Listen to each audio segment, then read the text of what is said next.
Hi everyone, are you excited for Halloween? In this tutorial, we'll create cupcake toppers using Creative Fabrica's Studio.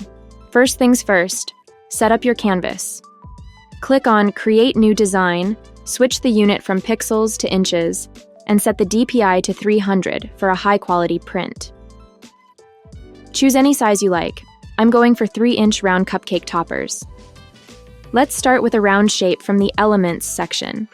Change the color to your liking, and add a second, smaller circle on top to create a nice border for your design. Next, choose a Halloween-themed graphic.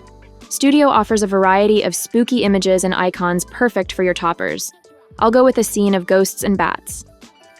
Now let's add some fun. Insert text, apply a transformation effect, and use the color picker to match your theme. Once you're happy with your design, press share and download your creation to print it.